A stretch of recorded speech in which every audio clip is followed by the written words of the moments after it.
ಎಲ್ಲರಿಗೂ ನಮಸ್ಕಾರ. ನವರಾತ್ರಿಯ 2ನೇ ದಿನಕ್ಕೆ ಸ್ವಾಗತ.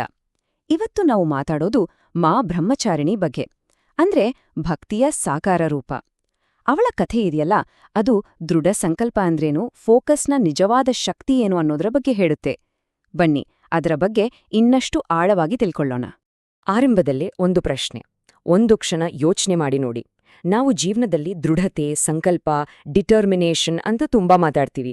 ಆದ್ರೆ ಅದರ ಅಂತಿಮ ಅಂದ್ರೆ ಅಲ್ಟಿಮೇಟ್ ರೂಪ ಯಾವುದು? ಈ ಪ್ರಶ್ನೆಯೇ ನಮ್ಮ ಇವತ್ತಿನ ಚರ್ಚೆಯ ಸೆಂಟರ್ ಪಾಯಿಂಟ್. ಆ ಪ್ರಶ್ನೆಗೆ ಉತ್ತರ ಬೇರೆ ಯಾವುದೂ ಅಲ್ಲ, ಅದು ಬ್ರಹ್ಮಚಾರಿಣಿ ದೇವಿಯ ಅಚಲವಾದ ತಪಸ್ಸು. ಅವಳ ಕಥೆ ಮನುಷ್ಯನ ಇಚ್ಛಾಶಕ್ತಿ ಎಲ್ಲಿಯವರೆಗೆ ಹೋಗ್ಬೋದು ಅನ್ನೋದಕ್ಕೆ ಒಂದು ದೊಡ್ಡ ಉದಾಹರಣೆ. ಸರಿ, ಹಾಗಾದ್ರೆ ಮೊದಲು ಆಕೆಯ ಹೆಸರಿಂದಲೇ ಶುರು ಮಾಡೋಣ ಅಲ್ವಾ? ಯಾಕಂದ್ರೆ ಆ ಹೆಸರಲ್ಲೇ ಅವಳ ಸಂಪೂರ್ಣ ವ್ಯಕ್ತಿತ್ವದ ಸಾರ ಅಡಗಿದೆ ಅಂತ ಹೇಳ್ಬೋದು. ಬ್ರಹ್ಮಚಾರಿಣಿ ಈ ಹೆಸರನ್ನೇ ಒಮ್ಮೆ ನೋಡಿ. ಇದರಲ್ಲಿ 2 ಭಾಗಗಳಿವೆ. ಬ್ರಹ್ಮ ಅಂದ್ರೆ ಪರಮಸತ್ಯ ಅಥವಾ ದಿ ಅಲ್ಟಿಮೇಟ್ ಸ್ಪಿರಿಚುವಲ್ ಟ್ರೂತ್, ಮತ್ತು ಚಾರಿಣಿ ಅಂದ್ರೆ ಆ ದಾರಿಯಲ್ಲಿ ನಡೆಯುವಳು ಅಥವಾ ಅನುಸರಿಸುವವಳು. ಸಿಂಪಲ್ ಆಗಿ ಹೇಳೋದಾದ್ರೆ ಸತ್ಯ ಮತ್ತು ಕಠಿಣ ತಪಸ್ಸಿನ ಮಾರ್ಗದಲ್ಲಿ ನಡೆಯುವವಳೇ ಬ್ರಹ್ಮಚಾರಿಣಿ. ಓಕೆ, ಈಗ ಬರೋಣ ಅವಳ ಅದ್ಭುತವಾದ ಕಥೆಗೆ. ಇದು ಕೇವಲ ಒಂದು ಪುರಾಣದ ಕಥೆಯಲ್ಲ, ಬದಲಿಗೆ ಇಚ್ಛಾಶಕ್ತಿಯ ಒಂದು ಅಸಾಧಾರಣ ಪರೀಕ್ಷೆ. ಪಾರ್ವತಿ ತನ್ನ ಗುರಿಗೋಸ್ಕರ ಹೇಗೆ ತನ್ನನ್ನೇ ತಾನು ರೂಪಾಂತರಿಸಿಕೊಂಡ್ಲು ಅನ್ನೋದರ ಕಥೆ ಇದು. ಕಥೆ ಹೀಗಿದೆ ನೋಡಿ. ಸತಿಯು ಹಿಮಾಲಯನ ಮಗಳಾದ ಪಾರ್ವತಿಯಾಗಿ ಮತ್ತೆ ಜನ್ಮ ತಾಳುತ್ತಾಳೆ. ಈ ಜನ್ಮದಲ್ಲಿ ಅವಳಿಗೆ ಒಂದೇ ಒಂದು ಗುರಿ, ಪರಮಶಿವನನ್ನೇ ಪತಿಯಾಗಿ ಪಡೆಯಬೇಕು. ಅದಕ್ಕೋಸ್ಕರ ಅವಳು ಆಯ್ಕೆ ಮಾಡಿಕೊಂಡಿದ್ದು ಸುಲಭದ ದಾರಿಯನ್ನಲ್ಲ, ಬದಲಾಗಿ ಅತ್ಯಂತ ಕಠೋರವಾದ ತಪಸ್ಸಿನ ಮಾರ್ಗವನ್ನ. ಅವಳ ತಪಸ್ಸು ಎಂಥದ್ದು ಗೊತ್ತಾ? 1-2 ವರ್ಷದ್ದಲ್ಲ, ಸಾವಿರಾರು ವರ್ಷಗಳದ್ದು. ಮೊದಲು ಕೇವಲ ಹಣ್ಣು, ಗೆಡ್ಡೆಗೆಣಸುಗಳನ್ನ ಸೇವಿಸಿ ಧ್ಯಾನ. ನಂತರ ಅದನ್ನೂ ಬಿಟ್ಟು ಒಣಗಿದ ಎಲೆಗಳನ್ನಷ್ಟೇ ತಿಂದು ಬದುಕಿದ್ಲು. ಕೊನೆಗೆ ಊಹೆ ಮಾಡೋಕೂ ಆಗಲ್ಲ, ಆಹಾರ, ನೀರು ಎಲ್ಲವನ್ನೂ ಸಂಪೂರ್ಣವಾಗಿ ತ್ಯಜಿಸಿ ತಪಸ್ಸಿಗೆ ಕೂತ್ಲು. ಅಪ್ಪಾ, ಎಂಥ ಸಂಕಲ್ಪ! ಹಾಗಾದ್ರೆ ಈ ಕಠೋರ ತಪಸ್ಸಿನ ಫಲವೇನು? ಅವಳ ಈ ಅಚಲವಾದ ಭಕ್ತಿ, ಈ ಬದ್ಧತೆ ಇಡೀ ಬ್ರಹ್ಮಾಂಡವನ್ನೇ ಬೆರಗುಗೊಳಿಸಿತು. ತಾಳ್ಮೆಯಂದ್ರೆ ಏನು, ಸಮರ್ಪಣೆಯಂದ್ರೆ ಏನು ಅನ್ನೋದಕ್ಕೆ ಇದಕ್ಕಿಂತ ದೊಡ್ಡ ಉದಾಹರಣೆ ಬೇಕಾ? ಖಂಡಿತ ಇಲ್ಲ. ಸರಿ, ಕಥೆ ಗೊತ್ತಾಯ್ತು. ಈಗ ಅವಳ ರೂಪವನ್ನೊಮ್ಮೆ ನೋಡೋಣ. ಯಾಕಂದ್ರೆ ಅವಳ ರೂಪ, ಅವಳ ಕೈಯಲ್ಲಿರೋ ಪ್ರತಿಯೊಂದು ವಸ್ತು ಎಲ್ಲವೂ ಅವಳ ಈ ಕಠಿಣ ಪ್ರಯಾಣದ ಬಗ್ಗೆ ಮಾತಾಡುತ್ತೆ.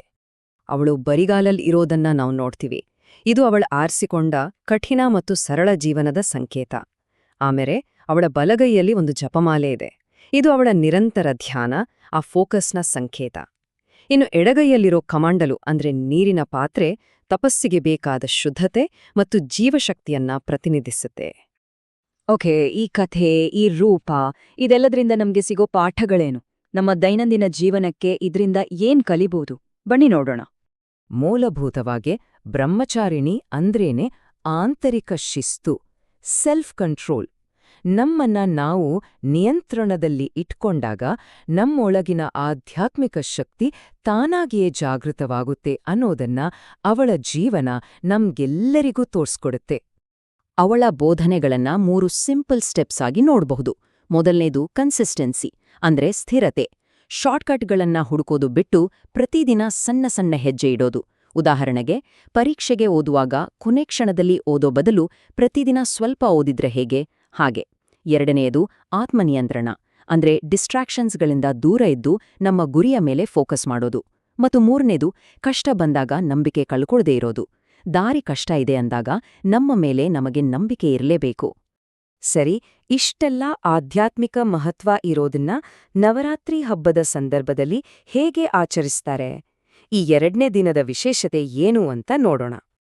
ನವರಾತ್ರಿಯ 2ನೇ ದಿನ ಭಕ್ತರು ಮುಖ್ಯವಾಗಿ 2 ವಿಷಯಗಳ ಮೇಲೆ ಗಮನಹರಿಸ್ತಾರೆ. ಒಂದು, ತಮ್ಮ ಇಚ್ಛಾಶಕ್ತಿ ಅಂದ್ರೆ ವಿಲ್ ಪವರ್ ಜಾಸ್ತಿ ಮಾಡ್ಕೊಳ್ಳೋದು. ಇನ್ನೊಂದು, ಮಾನಸಿಕ ಸ್ಥಿರತೆ ಅಂದ್ರೆ ಮೆಂಟಲ್ ಸ್ಟೆಬಿಲಿಟಿಯನ್ನು ಸಾಧಿಸೋದು. ಈ ದಿನ ದೇವಿಯನ್ನ ಪೂಜಿಸೋದ್ರಿಂದ ಏನೆಲ್ಲ ಸಿಗುತ್ತೆ ಅಂತ ಭಕ್ತರು ನಂಬುತ್ತಾರೆ. ಮುಖ್ಯವಾಗಿ ಮಾನಸಿಕ ಶಕ್ತಿ. ಇವತ್ತಿನ ಈ ಒತ್ತಡದ ಜಗತ್ತಲ್ಲಿ ಶಾಂತವಾಗಿರ್ಲು ಇದು ಬೇಕೇ ಬೇಕು ಅಲ್ವಾ? ಆಮೇಲೆ ವಿದ್ಯಾರ್ಥಿಗಳಿಗೆ ಓದಿನಲ್ಲಿ, ಕೆಲ್ಸ ಮಾಡೋರಿಗೆ ವೃತ್ತಿಯಲ್ಲಿ ಫೋಕಸ್ ಸಿಗುತ್ತೆ. ಜೊತೆಗೆ ಎಮೋಷನಲ್ ಬ್ಯಾಲೆನ್ಸ್ ಮತ್ತೆ ಪರಿಶ್ರಮಕ್ಕೆ ತಕ್ಕ ಯಶಸ್ಸೂ ಕೂಡ ಸಿಗುತ್ತೆ ಅಂತ ನಂಬಿಕೆ ಇದೆ. ಈ ದಿನದ ವಿಶೇಷ ಬಣ್ಣ ಕಿತ್ತಳೆ. ಇಲ್ಲಿ ನೋಡಿ, ಒಂದು ಅದ್ಭುತವಾದ ಹೋಲಿಕೆ ಇದೆ. ಒಂದ್ಕಡೆ ದೇವಿಯು ಆಧ್ಯಾತ್ಮಿಕ ಶಕ್ತಿ, ದೃಢತೆಯನ್ನ ಪ್ರತಿನಿಧಿಸಿದ್ರೆ, ಇನ್ನೊಂದು ಕಡೆ ಕಿತ್ತಳೆ ಬಣ್ಣ ಕೂಡ ಶಕ್ತಿ, ಉತ್ಸಾಹ, ಪಾಸಿಟಿವಿಟಿಯ ಸಂಕೇತ. ಎಂಡೂ ಒಂದೇ ರೀತಿಯ ಎನರ್ಜಿಯನ್ನ ಸಾರುತ್ತೆ. ಅವಳನ್ನ ಆರಾಧಿಸುವಾಗ ಈ ಮಂತ್ರವನ್ನ ಪಠಿಸಲಾಗುತ್ತೆ. ಓಂ ದೇವಿ ಬ್ರಹ್ಮಚಾರಿಣ್ಯೈ ನಮಃ. ಇದು ಕೇವಲ ಒಂದು ಮಂತ್ರವಲ್ಲ, ಇದು ನಮ್ಮ ಗಮನವನ್ನ ಒಂದೆಡೆ ಕೇಂದ್ರೀಕರಿಸಲು ಸಹಾಯ ಮಾಡುವ ಒಂದು ಶಕ್ತಿಯುತ ಸಾಧನ. ಹಾಗಾದ್ರೆ ಈ ಎಲ್ಲ ಚರ್ಚೆಯ ಕೊನೆಯಲ್ಲಿ ನಮ್ಗೆ ನಾವೇ ಕೇಳ್ಕೋಬೇಕಾದ ಒಂದು ಪ್ರಶ್ನೆ. ಮಾ ಬ್ರಹ್ಮಚಾರಿಣಿ ತನ್ನ ಗುರಿಗಾಗಿ ಎಲ್ಲವನ್ನೂ ಮೀರಿ ನಿಂತಳು. ನಮ್ಮ ಜೀವನದಲ್ಲಿ ನಮ್ಮ ಸಂಪೂರ್ಣ ಗಮನ, ನಮ್ಮ ಅಚಲವಾದ ಶ್ರದ್ಧೆಗೆ ಅರ್ಹವಾದ ಆ ಒಂದು ಗುರಿ ಅದು ಯಾವುದು? ಒಮ್ಮೆ ಯೋಚಿಸಿ.